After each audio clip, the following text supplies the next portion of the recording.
Welcome back to Salam learning. അഭിമിസ് ആണ് മകളെ. ഇന്നത്തെ വീഡിയോയിൽ നമുക്കൊരു ന്യൂ വേർഡ്സ് ടെസ്റ്റ് ആയാലോ? ന്യൂ വേർഡ്സ് ചലഞ്ച് ആണ് കേട്ടോ. വേറൊന്നല്ല, മിസ് ഒരു 10 വേർഡ്സ് തരും. ആ വേർഡ്സിലെ എത്ര എണ്ണത്തിന്റെ മീനിങ് നിങ്ങൾക്ക് അറിയാം. ഇനി മീനിങ് അറിയില്ല എന്നുണ്ടെങ്കിൽ നമുക്ക് പുതിയതായിട്ട് പഠിക്കാം. അപ്പോൾ ഈ ഒരു വീഡിയോ നിങ്ങൾ എന്ത് ചെയ്യുക, നിങ്ങളുടെ ഫ്രണ്ട്സിനെ ഷെയർ ചെയ്ത് കൊടുക്കുക കേട്ടോ. എത്ര എണ്ണം കറക്റ്റ് ആയിന്ന് താഴെ നമ്മുടെ കമന്റ് ബോക്സിൽ എന്ത് ചെയ്യണം, കമന്റ് ചെയ്യണം കേട്ടോ. സോ നമ്മുടെ ഫസ്റ്റ് വേർഡ് ഇതാണ് മക്കളെ, ഫോക്സ്. FOLKS. ഫോക്സ് എന്ന് പറഞ്ഞാൽ എന്താണ് മീനിങ് എന്ന് നിങ്ങൾക്ക് അറിയോ? മീനിങ് അറിയുന്നവർ എന്ത് ചെയ്യുക, ഞാൻ ഈ ഒരു നോട്ട്ബുക്കിൽ ഇതിന്റെ മലയാളത്തിലുള്ള മീനിങ് എഴുതാം കേട്ടോ. ഇനി അറിയില്ല എന്നുണ്ടെങ്കിലും പ്രശ്നമില്ല. ഫോക്സ് എന്ന് പറഞ്ഞാൽ ജനങ്ങൾ എന്നാണ്. Okay, some folks will do anything for money എന്ന് കേട്ടിട്ടില്ലേ? ചില ആൾക്കാർ പൈസയ്ക്ക് വേണ്ടിയിട്ട് എന്തും ചെയ്യും എന്ന് നമ്മൾ പറയാറുണ്ട്. സോ ഫോക്സ് മീൻസ് ആൾക്കാർ അല്ലെങ്കിൽ ജനങ്ങൾ എന്നുള്ള അർത്ഥമാണ്. അപ്പൊ ഫസ്റ്റ് വേർഡ് എത്ര പേർക്ക് കറക്റ്റ് ആയി എന്ന് താഴെ കമന്റ് ചെയ്യണം.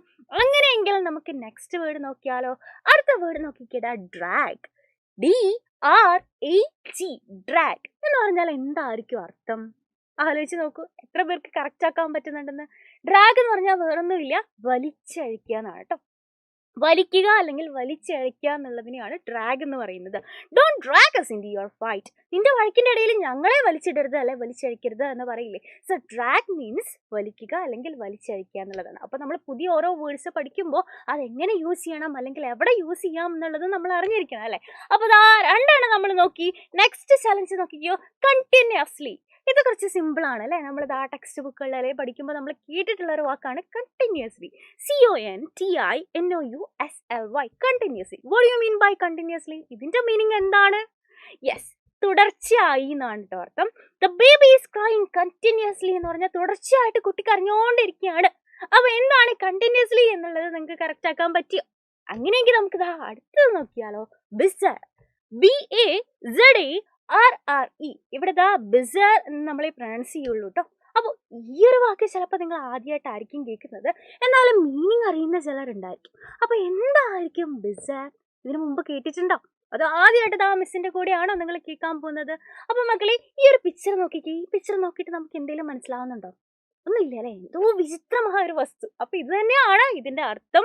ബിസർ എന്ന് വെച്ചാൽ എന്താ? വിചിത്രമായത് എന്നാണ്. ബിസർ സിറ്റുവേഷൻ എന്ന് പറഞ്ഞാൽ എന്താ? വിചിത്രമായിട്ടുള്ള ഒരു സിറ്റുവേഷൻ എന്നാണ് അർത്ഥം. അപ്പൊ എത്ര പേർക്ക് ഇത് കറക്റ്റ് ആക്കാൻ പറ്റിയിട്ടുണ്ടെന്നുള്ളതും കമന്റ് ചെയ്യാം. നെക്സ്റ്റ് നോക്കിക്കേ, ഗുൽറ്റി. GUILTY, ഗുൽറ്റി. അപ്പൊ ഈ വീട് ചിലരെങ്കിലും കേട്ടിട്ടുണ്ടാവും. എന്താണ്? നമുക്ക് ഭയങ്കര കുറ്റബോധം തോന്നില്ലേ? ചെയ്ത് കൊടുത്തിട്ട് കുറ്റബോധം തോന്നില്ലേ? അതിനെയാണ് നമ്മൾ ഗിൽറ്റി എന്ന് പറയുന്നത് കേട്ടോ. He felt guilty about the way he had treated Har. അവൻ അവളോട് പെരുമാറിയ രീതിയിൽ അവര് തന്നെ കുറ്റബോധം തോന്നി.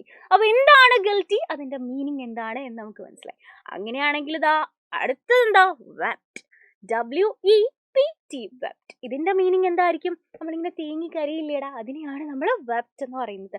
Xi wept over the body of her friend. അല്ലെ, അവളുടെ ഫ്രണ്ടിന്റെ ഡെഡ് ബോഡിയുടെ മുമ്പിൽ അവള് തേങ്ങി കരഞ്ഞു, വെപ്റ്റ് ചെയ്തു എന്ന് പറഞ്ഞാൽ എന്താണ് നമ്മൾ പഠിച്ചു. അങ്ങനെയാണെങ്കിൽ അടുത്ത് നോക്കിക്കേ, ഡിസോണസ്റ്റ്. DISHONEST, ഡിസോണസ്റ്റ് എന്ന് പറഞ്ഞാൽ എന്താ? ഓണസ്റ്റ് എന്ന് പറയുന്നത് നമുക്കറിയാം, സത്യസന്ധൻ. അതിന്റെ ഓപ്പോസിറ്റ് ആണ് ഡിസോണസ്റ്റ്, സത്യസന്ധത ഇല്ലാത്തത്. He gave the editor A dishonest account of events എന്നുള്ളതാണ് ഇതിന്റെ അർത്ഥം. അപ്പൊ അടുത്ത് നോക്കാം, സ്റ്റേൺ. STERN, സ്റ്റേൺ എന്ന് പറഞ്ഞാൽ എന്താ? കർക്കശമായത്. A smile transformed his stern face എന്ന് പറഞ്ഞാൽ എന്താ? ഒരു ചിരി അദ്ദേഹത്തിന്റെ കർക്കശമായിട്ടുള്ള മുഖത്തെ മാറ്റിമറിച്ചു. നമുക്കറിയാം, നമ്മൾ ചില മാത്സ് ടീച്ചേഴ്സ് ഒക്കെ സിനിമയിലൊക്കെ കാണാറുണ്ട് അല്ലെ? എന്താണ്? ഭയങ്കര ദേഷ്യപ്പെട്ട മുഖം അല്ലെങ്കിൽ ഭയങ്കര സ്റ്റേൺ ആയിട്ടുള്ള അല്ലെ? നമുക്ക് കാണുമ്പോൾ തന്നെ അവരോട് ചെറിയ പേടി തോന്നുന്ന ഫേസ് ഒക്കെ നമ്മൾ കണ്ടിട്ടുണ്ടാവും അല്ലെ? എല്ലാ ടീച്ചേഴ്സും ഇല്ല, ചിലവരൊക്കെ നമ്മൾ കണ്ടിട്ടുണ്ടാവും അല്ലെ? അപ്പോൾ അതിനെയാണ് നമ്മൾ സ്റ്റേൺ എന്ന് പറയുന്നത്. Smile transformed his stern face എന്ന് പറഞ്ഞാൽ അയാളുടെ കർക്കശമായിട്ടുള്ള മുഖത്ത് ഒരു ചിരി വന്നപ്പോൾ ആ മുഖം മാറിയെന്നാണ്. Okay, next word, get rid of. Get rid of എന്ന് പറഞ്ഞാൽ എന്തായിരിക്കും അർത്ഥം? എന്തെങ്കിലും സാധനം ഗെറ്റ് റിഡ് ഓഫ് ഇറ്റ് എന്ന് പറയില്ലേ? അതുകൊണ്ട് ഒഴിവാക്കുക എന്ന് പറയില്ലേ? അപ്പൊ അതിനെയാണ് നമ്മൾ ഗെറ്റ് റിഡ് ഓഫ് എന്ന് പറയുന്നത്. You have to get rid of your ego. നിന്റെ ഈഗോ നീ ഒഴിവാക്കേണ്ട സമയം കഴിഞ്ഞു എന്ന് നമ്മൾ പറയാറുണ്ട്. അതിനാണ് ഗെറ്റ് റിഡ് ഓഫ് എന്ന് പറയുന്നത്. അങ്ങനെയെങ്കിൽ ഈ വേർഡിന്റെ അർത്ഥം നിങ്ങൾക്ക് എല്ലാവർക്കും അറിയായിരിക്കും അല്ലെ? Believe. BELIEVE, believe in your self എന്ന് പറയും. എന്ന് പറഞ്ഞാൽ എന്താ? നിങ്ങൾ വിശ്വസിക്കുക അല്ലെങ്കിൽ നിങ്ങൾ നിങ്ങളെ തന്നെ വിശ്വസിക്കുക എന്നുള്ളതാണ് അതിന്റെ അർത്ഥം. ഓക്കെ, അപ്പൊ നമ്മളിതാ ഇത്രയും വേർഡ്സ്, ന്യൂ വേർഡ്സ് നോക്കിയതിൽ എത്ര എണ്ണം നിങ്ങൾക്ക് അറിയാമായിരുന്നു? എത്ര എണ്ണം കറക്റ്റ് ആക്കി? പുതിയതായിട്ട് എത്ര എണ്ണം പഠിക്കാൻ പറ്റി? ഇതിൽ എത്ര മാർക്ക് നിങ്ങൾക്ക് കിട്ടി എന്നുള്ളത് താഴെ നമ്മുടെ കമന്റ് ബോക്സിൽ നിങ്ങൾ കമന്റ് ചെയ്യുക. അതുപോലെ നിങ്ങളുടെ ഫ്രണ്ട്സിനെ ഷെയർ ചെയ്ത് കൊടുക്കുക കേട്ടോ. അപ്പൊ ഇതുപോലെയുള്ള ഇൻട്രസ്റ്റിംഗ് വീഡിയോസ് ആയിട്ട് നമുക്ക് ഇനിയും കാണാം മക്കളെ. അതുവരെ bye bye and take care.